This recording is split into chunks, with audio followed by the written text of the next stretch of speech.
Oh gosh. What a way to start golfing all of a sudden. We just finished eating. Sorry about that. Anyways. So, hello everyone. I guess I clicked the button a little bit too early. Hello everyone. Welcome to the Gems of War Guild Wars, week 104, day 1. So, today, we're mostly obviously going to be messing with Green Guild War as we have today. We go over here, click over to Guild War. Just pretty standard green day. So I'll be clearing that out. Probably a little leprechaun team of sorts, and just kind of kill it out from there. I believe we're running a weaver, which I showed it the other day. Which one are we using these days? Let me just double check. We're using a weaver Beatrix. So basically, Essence of Evil Beatrix to bring Arachnid and Weaver into range, Leprechaun to get the initial mana, and go crazy from there using Elementalists. Unfortunately, we're going to be up against a billion double in power, as you would kind of expect from Guild War days. We can run 20% mana start. Do we want to? Yeah, I think we do want to run 20% into 8 magic. Speaking of which, our Guild War Defend team, I actually didn't mention them in the in the teams video. However, of course, we do have a bunch of teams that we have set up for Defend, one per colored day. Maybe down in the next teams video for the next Guild War thing, we'll mention it in the big teams video. However, yeah, I did only mention the offensive team, not the defensive ones. Defensive ones, I feel like need some work still, but this is what we currently have set. If nothing else, what we run for this day is pretty similar to what other people already run. Farce Troll, Moonsinger, just in a little bit of a different order. Or I should say, more so the Mouse Sedessa Moonsinger. The other ones tends to be swapped out for other things depending on it. But if I check my very first team, we can see, well, Farce Troll, Moonsinger, Doomed Book, and Mouse Sedessa. And if we look at our own, I'm pretty sure it is actually exactly the same currently. Though I'm using it with Thief right now to keep the hero a little bit safer. I'm pretty sure he's running a different hero class. I think he's running Elementalist. Only problem with Elementalist, it can be targeted directly. However, on a green day, I guess that doesn't matter as much because you don't have access to Rope Dart and stuff like that. So it opted for the Elementalist rather than Thief specifically. Anyways, hello everyone! Hope all of you guys been having a wonderful week. Hope you guys been doing okay with Guild Wars. Hello Tyrion, hello Bill, hello Genki, hello Barbara, hello Gimli, hello Sushi Ninja, hello Tyrion, hello Roman. Hello, hello Gimli. I'm starting to repeat through this thing because the thing just snapped. Where'd it go? There it is. Hello, Lester. Hello, Andrew. It's all weird because sometimes you'll like scroll down and then it'll scroll back to the same location where you just were. Hello, Supernova. Hello, Isabel. Hello, Nightmare. Hello, Jonian. Hello, Henry. Hello, everyone else. Welcome, welcome, welcome. Okay, so let's go to this Guild War already. And then we'll go to dungeons, hand out code, all the normal stuff. And speaking of dungeons, we actually have delves today. Specifically for Dugaroff, which I didn't even dare trying to spell for the current title of the stream. But we do have Dugaroff faction today. And that's just a pretty standard brown-purple restriction. And I'll be running through that with the team we mentioned on the teams video that we covered yesterday, which is specifically this one right here. We're basically running just pretty standard Guards Avatar, Surquen, Hadley kind of combo. Anyways, apparently they're trying to sell me some elves on a shelf as well. Or some shelves on an elf, I mean. Anyways, let's go to Guild Wars. So we'll start from here. Double check that we are on green day. Let's see, green, green, kind of green. This is like a kind of green shirt. It's like the greenest shirt I have that won't get green screens. It's like a teal color. Teal's kind of green. Let's see. I don't think we need to change anything else. Green, green, green, green, green. Looks all good. All right, let's get into it. You're having a migraine? Oh no! Oh, I hate that so much, migraines. Headaches are the absolute worst. We do have cleanse, so we don't need to worry about that as much. I hope it gets better. We have purple to green, as well as yellow to green. Interesting. Purple to green does nothing. Yellow to green does nothing. We just let him do that, actually. You can even set us up into an extra turn as long as we don't get super unlucky on Sky right there. Oh, but the other one cascaded, so we actually didn't get as much value from that. I think we just explode. Because we can't take an extra turn over there. He's going to convert all yellow to green. Yellow to green is scary. I think we still explode it. It's a little bit riskier doing explode here. As long as it pays off like that, we pretty much just win, most likely. Not guaranteed yet. Just need a little bit more there. Like, we need this Beatrix to do its thing, but it can't currently do its thing. I guess we just let it Skull Poke because it's going to do nothing. That wastes its whole turn. We ideally get Weaver extra turn, and then we win from there. Actually, you know what we could do? Play it a little bit safer. Let me go just disable him. We can then Beatrix straight into Weaver. And that should be kill range due to 50% extra. Yeah, it is. Okay, let me just take that just to get a board cleared all. Same as that. Just kind of clearing the board some. And that should be enough for Beatrix to clear. We luckily extra turned there. And all that mess. And there we go. And that was a pretty smooth first fight. Let's do 4 more and hope it goes well. Also, we still need to go kill 300 yellows.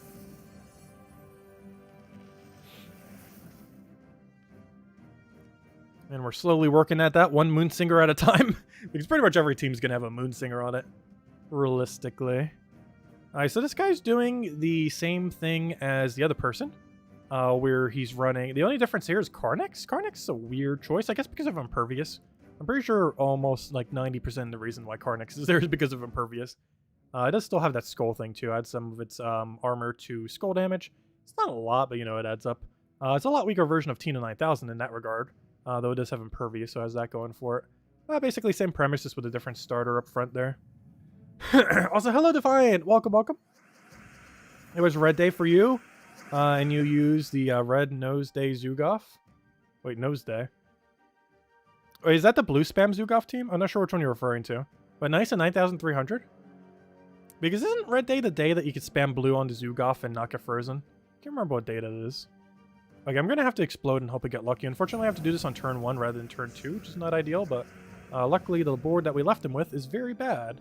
So, I actually want to just cast Weaver here. Weaver is generally not the first thing you want to cast in a situation like this, but our alternative is take purple here and hope for brown off a sky off the heightened chance from a brown storm.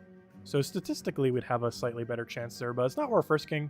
Chance we'd get double yellow, they're also pretty low. Though then again, now that I think about it, there's 2 different chances for a brown. Hold up, that's actually a pretty good chance. The big issue is what if we miss?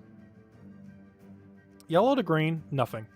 Purple to green, nothing. Kind of. He hits like 1 little poke up there. Like, it is safe to do nothing this turn. And I believe that is the option I want. Even though the next best is to take purple vertically there. Which is now a green vertically there. However, he put so many gems on the board, I think we're just casting Beatrix. And after casting Beatrix, we're going to cast Beatrix. And after casting Beatrix, we're going to cast Beatrix. And after casting Beatrix, we win. As Beatrix normally does. Good old Beatrix. It's fun when you do it to the enemy. It is very problematic when the enemy does it to you. That's how Beatrix works. Ooh, Celestial Flask. Celestial Flask, honestly, probably the best campaign weapon we have ever gotten. But very situational in its usage. But overall, I would say it's probably the best campaign weapon we've ever gotten. In how many campaigns has it been now? 11? I'm losing track of the number. What campaign are we even on? But it's almost like a dozen now. And this is definitely one of the most solid ones. Oddly enough, one of the more solid ones in recent times is actually the one from this season. Is basically like a different version of Arc Proxy Evandra. Unfortunately, it's so similar to it and doesn't have its own unique identity. It's basically just alternative Arc Proxy Evandra, where Celestial Flask is simply Celestial Flask. There isn't like an alternative Celestial Flask, like there is for that other weapon that came out recently. Okay, we have to deal with this really high damage guy. He's actually one of the most annoying as well, because not only does he do 2 times damage to green, but he also gains enrage whenever anything gets a kill on his team, or, you know, onto the enemy team. And he also gets a place Hunter's Mark, meaning he can effectively hit for 6 times damage, because all these stack. So the 2 times and 2 times fully stack in the 1.5 times stack. So he effectively hits for 6 times his damage, basically meaning 7 times whatever this value is, essentially. Which is a lot of damage. Actually, no. It would still be 6 times what this value is. But regardless, he hits for 6 times damage. Because the 2 times with 2 times with the 1.5 times all stacked multiplicitly. Do I need to do anything here? I think we're good. I don't think we change anything up. For most of these teams, we're probably not going to change anything up. Mostly because Stun will disable the Cleanse token anyways. And at this point, we're just hoping that Beatrix does not get affected by that. So we can convert all greens to skulls. What I say to that is, don't hit us. I kind of want a Leprechaun immediately. The other alternative is just accumulate a bunch of mana right now. The concern with exploding right now is what if it backfires. It did not necessarily backfire, though we did get a poke, but it was on barrier, so it didn't really matter much.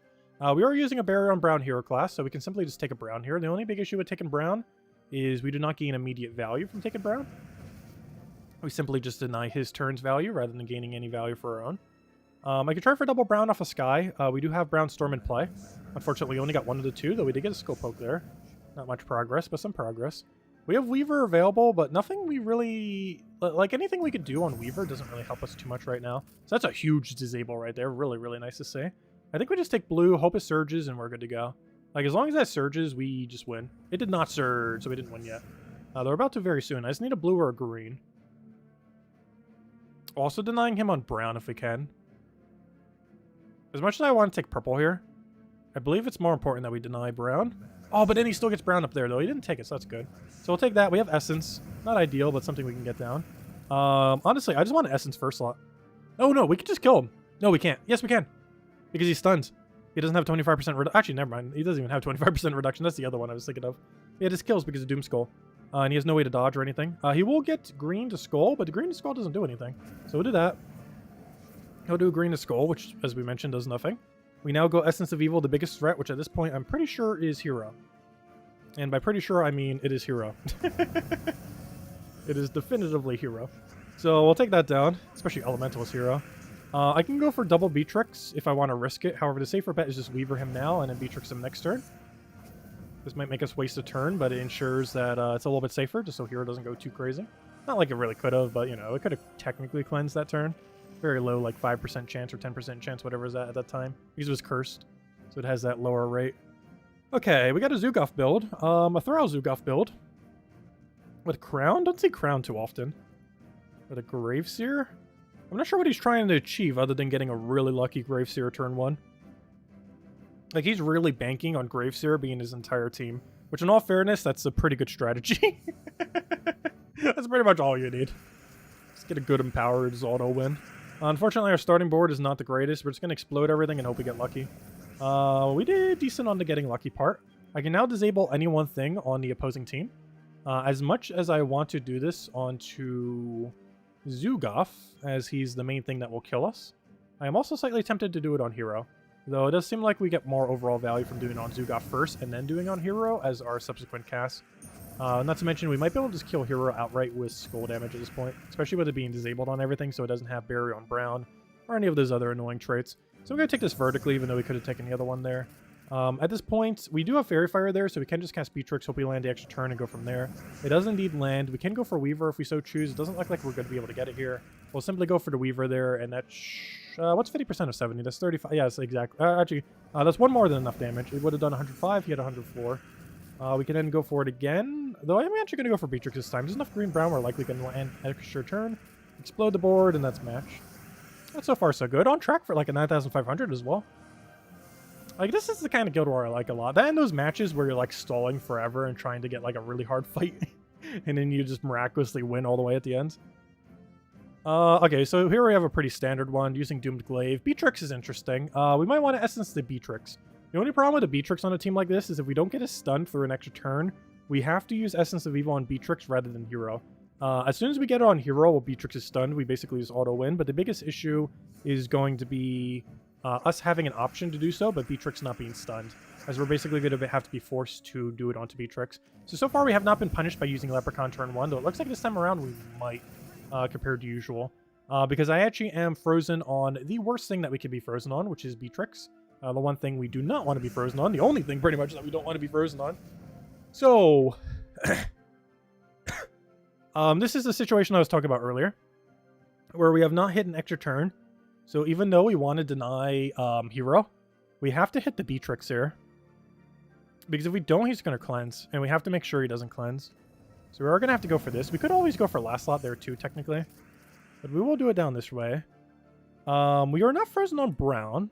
Actually, based on our team, it's actually impossible for us to be frozen on brown, which is kind of interesting. So we always have that as an extra turn potential, even though this is frozen right now. I guess we go for Beatrix and just hope it doesn't miss. Nice. Because we got the extra turn off of brown. And we're just going to have to keep doing that. Oh, we can disable Hero. It's over. We got it. We got both of them disabled simultaneously. There's almost nothing they can do now. I just do another Beatrix, hope it extra turns off of brown, throw it down Weaver, and we basically win from there. Unfortunately, no extra turn there. That's not going to matter. We just throw down Weaver, get a kill, and Beatrix, even through all these disables, actually does not kill. But I can Essence of Evil. Actually, no, I don't. Yes, I do. How do I do this? Yeah, I'm going to actually do Beatrix again. Because if nothing else, we could stack mana, and use that stacked mana to get us more points, and it dies to bleed or poison or whatever killed it there. One of the two, something that does true damage over time. And there we go. A nice solid 9,500. That was fun. I like Guild Wars like that. Very smooth green Guild War day. Still could have scored a bit higher, but I'll take it. What do we do as a guild? Oh, let's see. We got a minus 4 people. Minusing 4 people. Let's say 9,000 each. That is 36,000. Minus 36,000 from that number brings us to what number? It brings us to... Oh, they're actually beating us. Oh, they're actually beating us right now. Kind of. Not exactly. But in theory, they're approximately beating us. Even though it doesn't look like they are. Which is concerning if so, because we're pretty much like right near the bottom of bracket 5. Yet the guild we're fighting right now that is right below us is technically beating us right now. That's not a good sign. Let's see, did our Paragon lose today? Let's see. No, second command did. Ah, there we go. Good 9,500 squad. Anyways. So that's that. Let's go ahead to the code. Also, hello, Philip. Hello, Supernova. Also, let me look back in chat. I get so focused on Guild Wars sometime. Hello, Steve. Hello, Defiant. Actually, I already said Defiant. Let's see. Da-da-da, da-da-da. I already read that.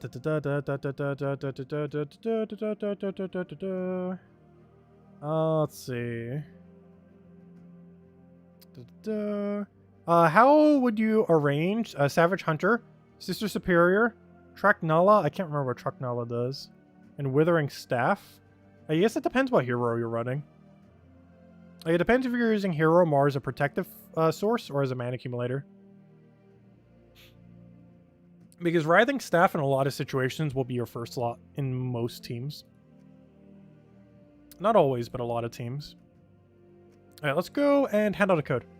So here you guys go. Here is the redeem code. Use it on gemsofwar.com underneath the game code section.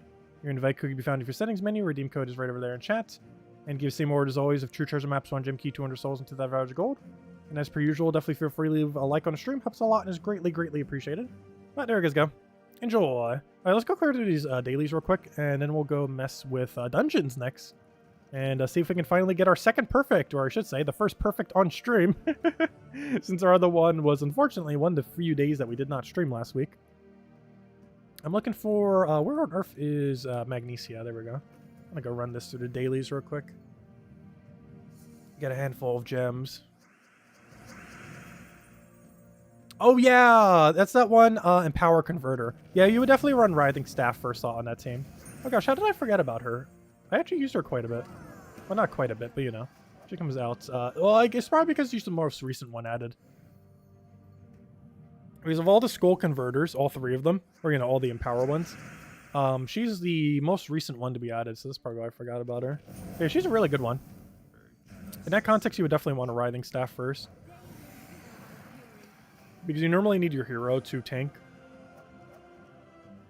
And you might also have Enrage procs, depending on the situation, depending on what hero you're running. Otherwise, you're probably running like some Barrier Brown hero class, or something similar. Unless you're running it with Burn, but the team you mentioned I don't believe has Burn.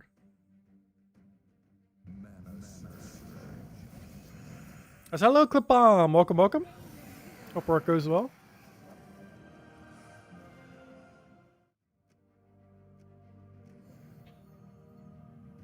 Yeah, Savage Hunter deals double damage on... Oh, you meant for... Wait, are you talking about the offense team or defense team? Because if you're building a defense team, then Hero would go second. I didn't realize that's a green Guild War defend team.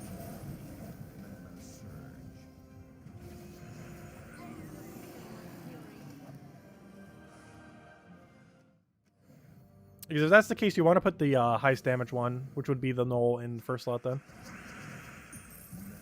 And Hero in second to tank it. Unless you're running Book, in which case you normally want to run Hero in third or fourth. Particularly third in most situations. Because if you're running a more offensive hero weapon, you normally want it further forward. But if you're running something like any of the books, you almost always want it in third or fourth. There are some cases where you don't do that, though. But it's generally a safer spot. Especially if your team's already creating skulls through other means. Alright, let's see if we get a perfect here. Oh. Oh. Aw. Aw. Oh, we tried. We started strong. It ended very poorly. I didn't even double check to see what the effects were. Luckily, they're nothing too relevant. I say that and it's gonna... Yep. I say that. And the very next turn is gonna kill me with Deathmark. That's how it works. Oh no, he got the 25% revive. Well, he's actually almost going to kill me because the 25% revive. That's actually kind of insane. And he's going to gain barrier on the turn when I'm about to attack to kill him.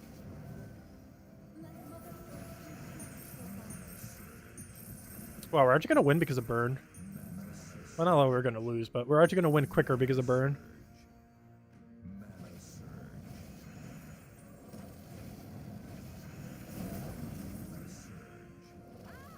Because it removed barrier there.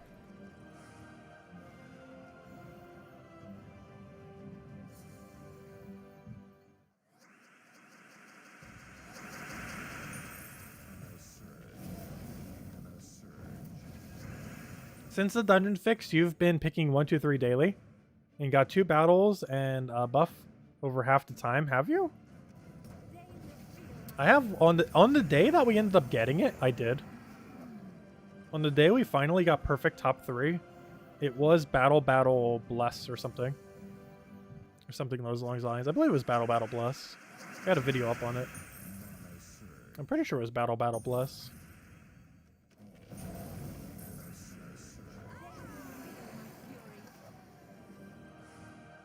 You've had more perfect since the dungeon fix. So have I, because I went from having 0 to having 1. So I too have gotten more. Infinitely more, depending on how you look at the difference between 0 and 1. Like, technically that's only 1 more. But it depends how you look at the concept of 0. And how much more we've actually gotten. Alright, so the only other main objective we have, actually there's a couple. There's Dugraf. Of course, we do have Legends Reborn going on. And one thing I have not done for Legends Reborn is kill 300 yellow. Am I going to do that all this stream? Probably not. So I'm just going to wait until we get it tomorrow night. Like, I'm in no rush to get these pets. If we get them on Wednesday instead of Monday, or, you know, yesterday, it's not too big a deal. Like, most of these pets aren't even doing anything. Like, when are we ever... Oh, I didn't mean to claim that right now, fail. I just wanted to look at what the pet does. But, yeah, this one's just a Spearmaster, which is not a bad troop, but later in the game you don't really use it. This one is just for, Emperor Liang, which you're pretty much never using. It's just basically better, or worse, it's basically just worse, gosh, why can I not remember her name? Brown, yellow, blue, Mistralis. It's basically just worse Mistralis. And this one is for Bahu, which is basically nothing. The only one that was actually kind of good is the Padlock one this time. Because the legend that's actually buffing is not bad. It's not a mythic. It's a mythic used occasionally, but not that often. It's among one of the stronger dragon mythics within the game currently. It's not worth paying money for that pet, because you'll be able to get it for free in like a month from now. Anyways, let's go do these dungeons. Let me grab the team that I mentioned on the Monday video, which is specifically this one, the Abel Crystal, Guards Avatar, Circle, and Headley Leprechaun. Pretty standard, just Guards Avatar build for our Tuesday event, which is what we'll be running. And of course from this we get our 2 orbs in the Valky, which of course that amount of loot is definitely worse these days compared to what it used to be. Also, I like the pattern for this place. It's a nice little row on the bottom. But yeah, that reward loot is definitely worse than in the past, but you know, it's not bad. 2 orbs in a Valky still get somewheres. Like, you compare it to Vault events, like, it looks bad, but in all fairness, any amount of loot in this game looks bad if you compare it to Vault events.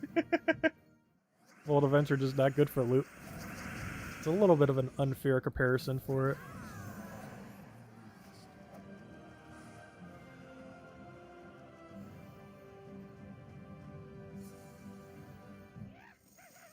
You're having more traps in the bottom? Yes, that should be happening. Because before it was biased in a weird way where you would get less traps on the bottom.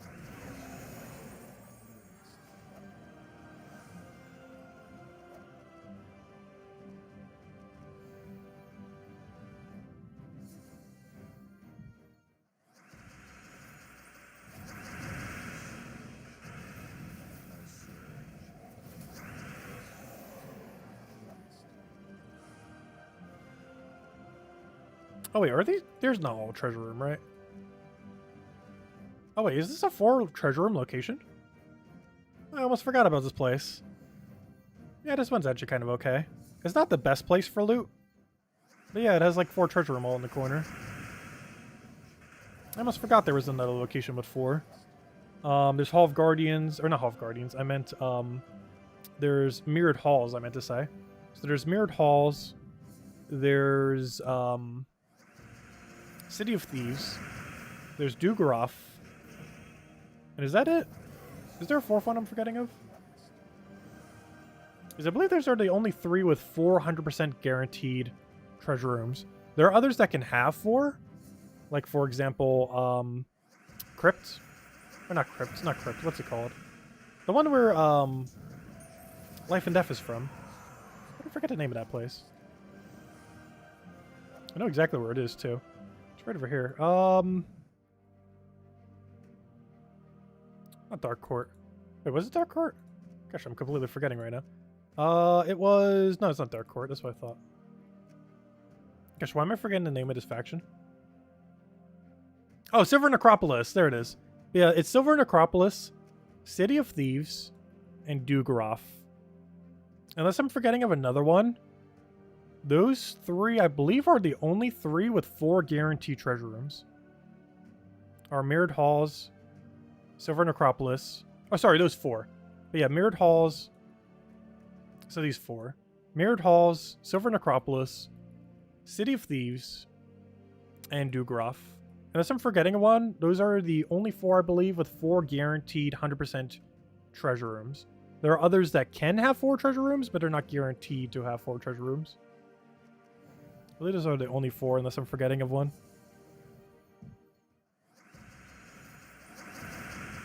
Which I might be, because I forget a lot of things about dungeons these days. Or the delves. That's because the exact specifics don't really matter too much on a lot of them. You kind of just do them when the events come around, and then that's it. All the little nitty-gritty details normally not relevant on most of them. Though if you're looking for a farming one, City of Thieves is still the best place to farm. It has been for forever.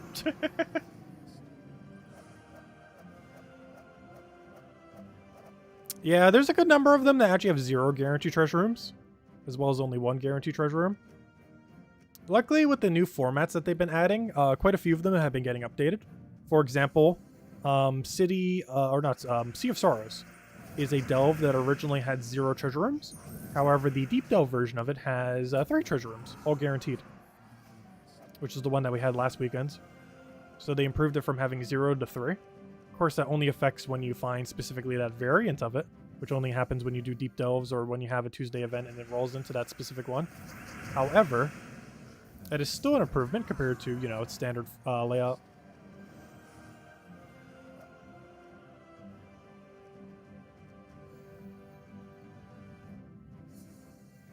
Yeah, there are some where almost every single room can be a treasure room. Wait, Wormrun has 6 guaranteed treasure rooms? I'm pretty sure it doesn't. Though I don't remember how many it actually has. Wait, what is Wormrun's layout? Isn't it like 2 guaranteed, which is like a lot of rooms that can be it? I haven't done Wormrun in a while. Let's see, 1. How many can I just spot immediately? So we have 1, 2, 3, 4. We are all in between rooms here actually guaranteed. I never noticed that earlier. Wait, is it actually 6 guaranteed? Hold up. That's a lot of guaranteed with a tier 5 in between. A lot of treasure room. Why on earth did I not remember that earlier? I think City of Thieves still comes out to be better loot though. I'm pretty sure. Because of how the multipliers work going into the treasure rooms. Yeah, gosh, Wormrun has 1 billion of them. 6 guaranteed, gosh. The only problem with that is if you have a Cedric very deep, you can't get to that Cedric immediately like you can in City of Thieves and a few other layouts. Because they're already so deep. This layout also has an issue with that. Because if you're doing a team that's utilizing the high treasure room rate, you're normally doing it with something that can farm a lot of gold, so you can also utilize the Cedric. And the problem with that is you can't fully utilize the Cedric unless you get to it earlier. So even though the gold values might look high, being able to get to a Cedric room earlier can help out a lot. And for that faction, you can only do it if it's one of the first 3 rooms. Like, this is the room you generally want to take if you have a lot of gold gain. Because if you can take that early, you end up getting overall way more loot than taking it later. Assuming you have a way to properly gain gold. Which does require you to sometimes go out of your way to use Greed, because Leprechaun alone is not a good way to get a lot of gold. Because realistically, you're only casting Leprechaun 0 or 1 times per fight. Like that time we'd even cast it.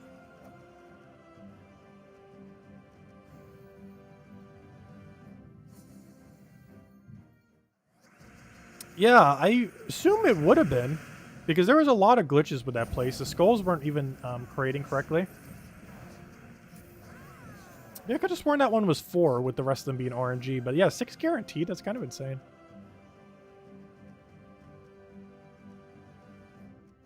You would think that is a bug with how many bugs that faction had when it released.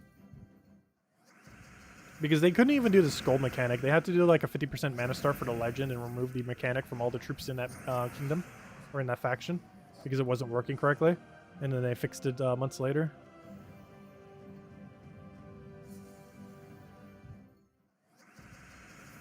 Oh yeah, I've been done with delves for over a year now, I believe. I can't remember how long it's exactly been. Yeah, we've been done with delves for quite some time, which has also made me pay slightly less attention to delves because, you know, we're done with it. Same as I kind of stopped paying as much attention to, like, efficiently grinding classic XP. Because, you know, when you're done with it, you just don't need to worry about it anymore. And delves are kind of one of those situations as well. Because then you don't even need to do your daily delves anymore unless you just really wanted to. Once you've completed out all factions. And you get a lot of stats along the way these days as well. Like, it didn't seem like much at first, but it has definitely added up to be a pretty decent pool of stats. The total amount for factions right now is 4 attack, 8 HP, 8 armor, and 2 magic. Which might not seem like a super high amount, but when you compare it to, or when you put into consideration the rate at which you get extra stats later in the game, this amount of extra stats is a pretty decent handful. Even just the 2 magic alone. Very solid amount of extra stats. It's still not like a super huge amount, but it definitely adds up.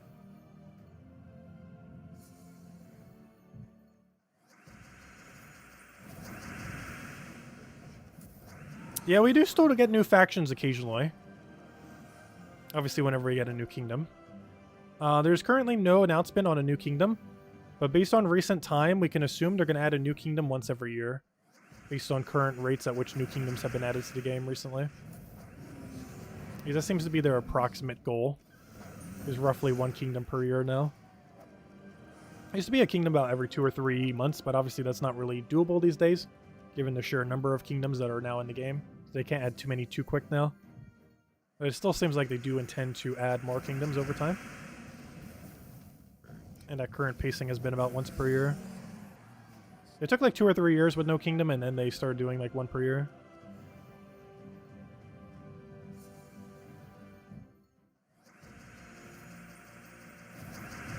Broken Spire rework is supposed to happen this November. It was originally supposed to happen during the Broken Spire week that was last month in September, but ultimately we ended up getting no patch, and that patch got basically delayed until the November patch. And by November patch, I mean the 8-year anniversary of the game patch is supposedly when that's going to be happening, or at least pretty close to that time. If that's actually still going to happen, we don't really know. And we should also be getting a patch this week. Oh yeah, that reminds me. Apparently we didn't get a patch tonight, otherwise people would have already mentioned it to me. But I forgot. I mentioned it would probably be next week's Tuesday. Someone was kind of mentioning on stream the other day. It's like, oh, what if it's tomorrow? But it was pretty low chance it was going to be today. And yeah, someone would have mentioned it by now. We definitely did not get a patch tonight. I didn't expect it we would. Like, it was very likely we would. However, every Tuesday here for the rest of this month, decently likely we get the Halloween patch. Though this week just seemed a little bit too early. But the 18th seems like a good date. And it basically would have to be by the 25th. Otherwise, it'd be too late to do a Halloween event. So they have to do it within the next 2 Tuesdays. But, yeah, we can see here, just no patch notes, of course. Or at least, Switch got a patch the other week. But, you know, nothing for the main game yet. But we will in soon TM. Either next week's Tuesday or the following Tuesday. Which has to be 1 or the 2 because, any later than that, they can't do the Halloween event. Since it would be literally after Halloween. I'm not sure what else that patch is bringing, but I know the main thing that it mentioned was like, hey, we're going to do the Halloween event thingy here. What that entails, who knows? We'll find out hopefully in a week or 2. Oh, you meant the faction, not the patch. Oh, my bad. I misread that.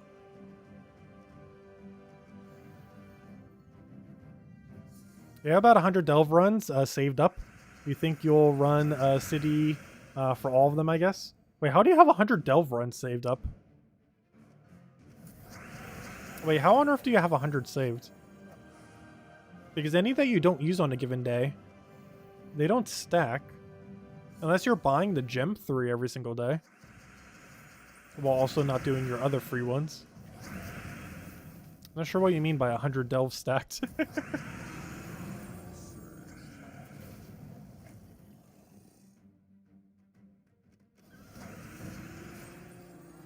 The 50 gem pack.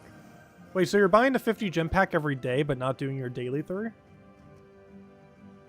Because that'd be the only way you could stack them, right? Yes, the gem packs do stack, but you can't use your daily 3 if you're stacking them, which is what I'm confused by there. I don't believe you can. Because yes, the gem ones do stack. So for example, if you 10 days in a row didn't do any delves, but bought the 50 gem pack, you would then have 30 battles that you can then do at a later point. But I believe those numbers get consumed if you do any amount of battles in delves. Which means to stack them, you would have to not do daily delves. Like, for example, we could stack them because I don't do daily delves. But I have no reason to stack that many, plus it'd be 50 gems per day. But yes, they are stackable. But you have to not use any amount of them. But unlike the daily 3 that don't stack, the other ones do stack.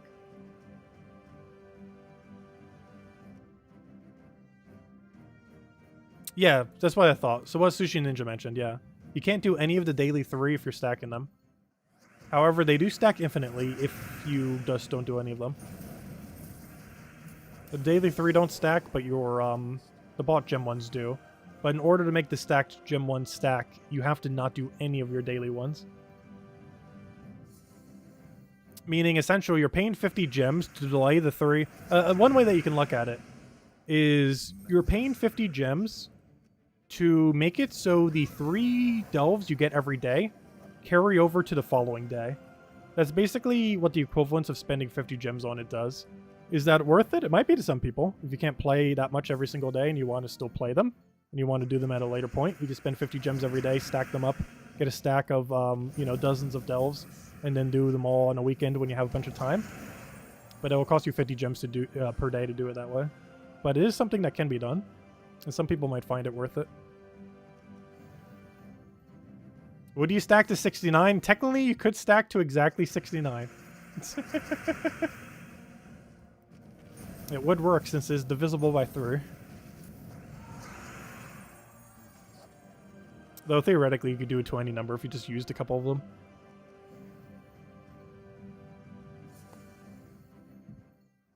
Well, you only do it a few times per month and you've almost stacked to 100.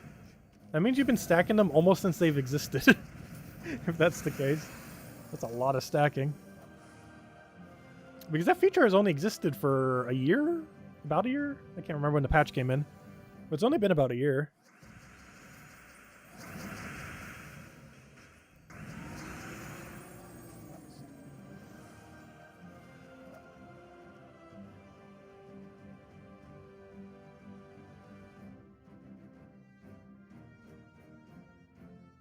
Yes, you can technically stack 2 battles instead of 1 in a sense with deep delves. The only problem with deep delves is there are currently only 4 kingdoms that have it. Whereas there's, 30-something total. Also, why on earth do I not remember that number off the top of my head? Isn't that 36 these days? Keep adding more. Like, every single time I think, like, oh, this is the total number of kingdoms in the game. It's like, oh, here's another. Yeah, it's 36 right now, isn't it? Yeah, 36 is what I thought. I always keep thinking 34 because for the longest time, 34. 34 is the longest duration of time that a kingdom number has ever been the highest number in the game. Was specifically for 34. Also, we should be getting a Valraven this floor. But then they added 2 more. They added Nexus and they added Hellcrag. For about 2 to 3 years. I think it was closer to 3 years. 34 was the max. And now it's 36, probably to be 37 sometime next year.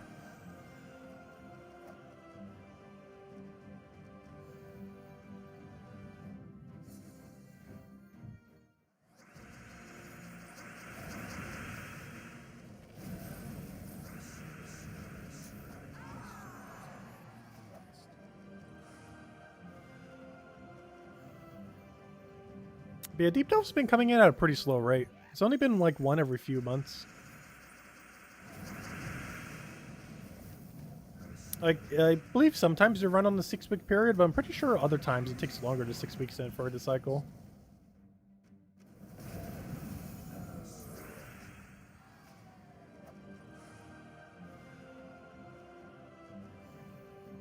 I really wish they would have done more with Deep Delves, though. The main thing I don't like about Deep Delves is they didn't update the chest loot. You know, like the chest you got at the end of it. If they would have updated that, Deep Delves could have been really good. Excuse me.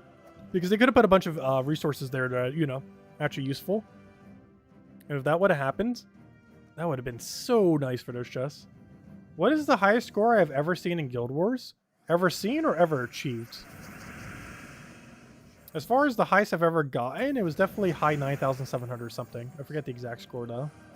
Highest I've ever seen? I am pretty sure I've seen over 9,800 before. That was exceedingly rare. Like, you need very flawless luck to get over 9,800.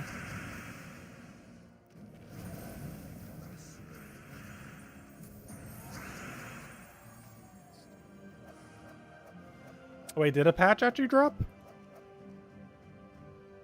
I highly doubt they would do it this late at this point. Though with how they've been doing stuff lately, it's not off the table. That they would do a patch like an hour late.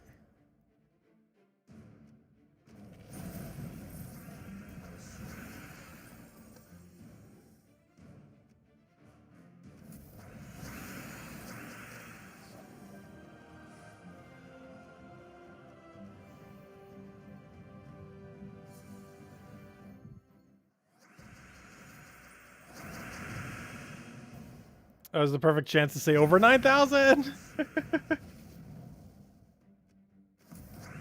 Theoretically, yes, the highest we've ever seen is over 9,000. Though it's way over 9,000. There's like several hundred over 9,000. Because there's a huge difference between 9,001 and 9,700. So over 9,000 doesn't really fit. Because there's a drastic difference between like 9,000, 9,300, 9,500, 9,600, 9,700. Like all those sound like very close numbers. But the difficulty between them is very wide. Particularly 9,500, 9,600, 9,700 difference. It's only a 200 range. But how much better you have to play to reach those extra few hundred range is very high.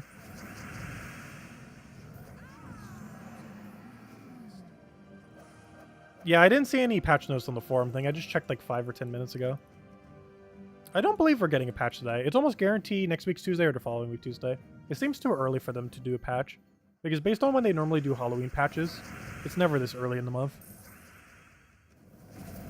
It'd be either mid-October or slightly later than mid-October, which is next week's Tuesday or the following week's Tuesday. Realistically, it's next week's Tuesday because that's not rushed enough.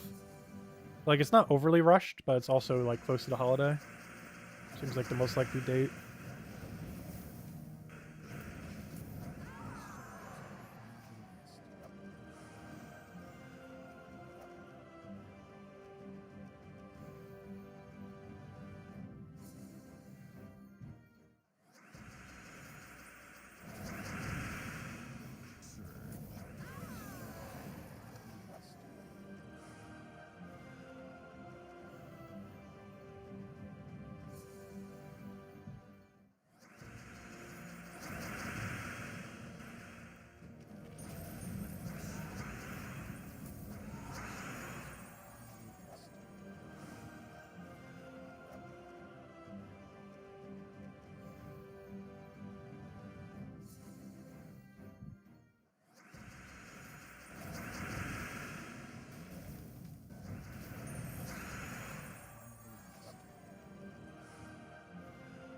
Also, only one more floor to go.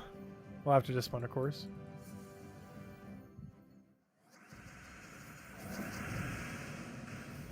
And also, one thing I normally don't factor in when doing factions, but factions give a lot of gold. When you get like a perfectly located Cedric and some of the other layouts, it can actually be the quickest gold rate in the game. Oh, we actually survived? That's concerning. Starting to not die to our cycle. That's a good sign that we're starting to get too deep to run this team. Though it also got stunned, which hurt some of its damage there. Actually, it was only on the final fight, so we don't have to worry about that too much. Because every other fight will go down. The very last fight's going to take double cast, not too big a deal. A lot of teams tend to fall off by 100. It's one of the reasons why, if you ever notice, I mentioned 20 to 100 range on most of the faction videos. Or, you know, whenever we're saying a faction team. Because we'll normally cover 3 teams on average. A 20 to 100 range, a 100 to 500, and a pure faction. And the main reason for this is a lot of teams fall off after 100. Like, they have the kill range to kill very quickly at that lower range. But as soon as they start getting to that slightly higher range, they stop working as efficiently. And this is one of those of many teams that are in that category. Where they kill very, very quickly for the lower range, but start to fall off later.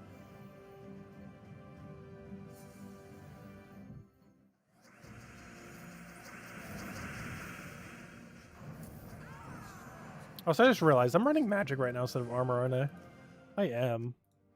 Whoops. That would also slightly explain our lower amount of damage.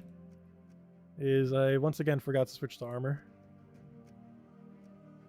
I gotta remember to switch out because we definitely don't want our defend team to be armed for tomorrow's Guild War. That would be bad. Battles. Which means they won 33%. Which for endgame, honestly, is pretty high. Honestly, if I even see one single win on them, I'm kind of happy. Multiple is really good.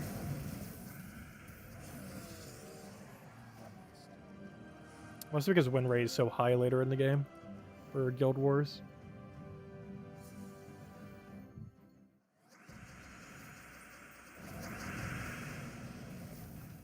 Guild War, oddly enough, is still one of my favorite modes. Ever since they made it not every week, it makes it a little bit easier to enjoy it. Because every single week was a bit too much for it. Well, once a month's kind of fine.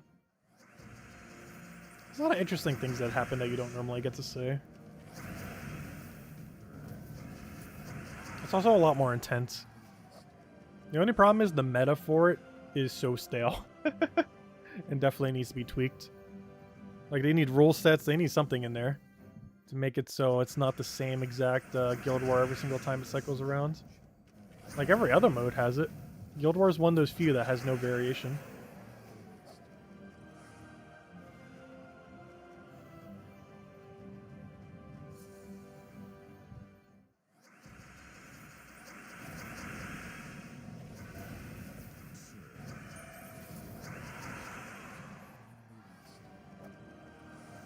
It almost reminds me of like the Bounty Hunter final battle situation. Where like you have rarity going through.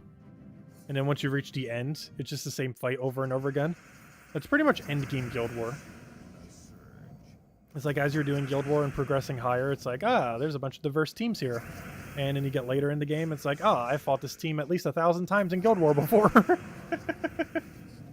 And with how many Guild Wars we have, that's actually not even an exaggeration either. Because we've had 104 Guild Wars. And you're fighting 5 teams per Guild War day. That means you could have technically fought in the same team like 300 to 500 times before. In Guild Wars specifically. Oh no, we need to buy one more tier. I had a feeling we might need to. Since this layout is not the best. Unfortunate. Hey, I got Genie Lamp though, it was all worth it. That is the cheapest you can ever get one singular treasure drop. 30 gems. Well, as far as like a gem conversion rate anyways. But, yeah, it's not worth going out of your way for. But, you know, if you need to because you need to go get the orb, it's not bad value. 30 gems for an extra orb's definitely a perfectly fine conversion rate. If that was infinitely doable, everyone probably would. It's just the purple orbs that you would get from that alone would kind of be worth it.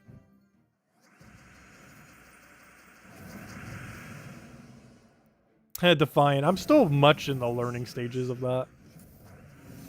We're getting there, though.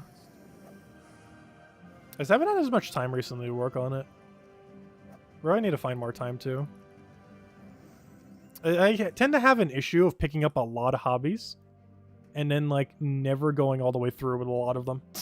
Because YouTube was actually a hobby that I was going to do for like ages, like even years before this channel even existed. But I just never got around to it. Like I did some setup for it here and there. Like I was almost going to make it before I went into college, and I didn't end up ultimately making the channel until like a few months before the end of college. Yeah, I was going to make it like before I even started college. I didn't get around to it until like all the way after. I remember when YouTube was a hobby, I know, right? It was at one point for me. Like, when we started this YouTube channel, I think we were only uploading, like, not even a dozen videos in a year.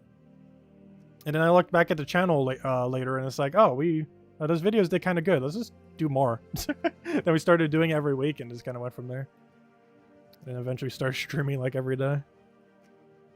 Which initially was on Twitch, and then we just brought it over to YouTube. What course did I take in college? I studied pretty broadly for a lot of things, primarily for writing and psychology. I didn't actually end up ultimately getting any major because I was mostly just getting credits for later, in case I ever did go further. Because I knew if I was going to go for like a master or bachelor's degree or something similar, I mean a master. Wait, which am I referring to? But yeah, if I was ever to go for a master's degree, I wouldn't have the money to be able to do so. So I was mostly just going for some initial credits and things that interested me.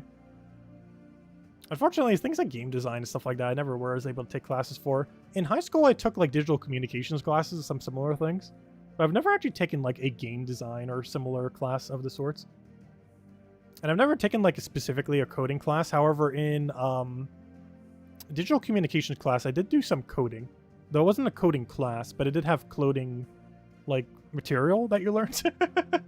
Like we were doing some HTML5 and some other stuff like that. Nothing like C++ or anything like that. A lot of the more simpler stuff. What's the explanation mark on games on the main screen for? You've been trying to figure it out all day. Oh, true. Oh, you know what it's for? It's probably for Legends Reborn if you have any unclaimed rewards. So I currently have unclaimed rewards here, and I'm pretty sure it's referring to, like if I take them right now, I'm pretty sure it's not going to be there. And if it's still there, it is probably referring to me not getting the gem one. But if I take those, I'm pretty sure it's going to go away, right? Yeah, that's exactly what it's referring to. So if you have an exclamation point here, it means you haven't claimed your pet from Legends Reborn. It doesn't really denote that well, but that's all that's referring to. It's saying that you have free pets you haven't claimed from doing your 300 yellow kills. Or any number of your yellow kills towards 300. So if you haven't claimed the birds yet, that's what it's from. Because ours just went away after we claimed those. It doesn't really show it that well, but that is what it's trying to show. Let's see. Those little birthday streamers. Those birthday streamers were actually kind of fun. They were fun to like rip apart after the fact too. Because they were like really cheap, so you could have fun just like ripping them all down. Because you have to take them down anyways. So taking them down very, very actively was a lot of fun. Because you can just tear them down, doesn't matter if they rip or anything. Because they're like cheap enough that you never reuse them. Unless they're like super themed around something. But you know, if they're just like those normal little streamers that you have up there, yeah, you just tear them apart. It's a lot of fun. It almost reminds me of like bubble wrap. Where you can kind of just go crazy with it. The streamers are kind of similar in that regard. Am I buying the gem pet? Yes. I'm waiting until I get all of them at once to buy the gem pet. So I'm going to wait till we have 300 kills tomorrow to go buy the gem pet. But yes, I do intend to get the gem pet. The gem pet is not good. But at half off, I would buy almost any pet at half off. Like, it could be a pet that does literally nothing, like a cosmetic pet. And if it was half off, yeah, we'd do it. 1,300 gems, while that will hit our stack a little, is not a particularly high amount of gems for a maxed out pet. Because any other way to get a maxed out pet is normally closer to 2,500 gems. Either doing a pure faction 500 or doing, you know, maxing a pet manually with gems. Both take approximately 2,500 gems. To be able to get a max one for 1,350 is not that bad at all. Even though the pet is particularly bad this time around, but it's unfortunate, but it's still a max pet nonetheless. Let's see. Did I ever trace the connection for what the bottleneck was? I still do not know what the exact issue is.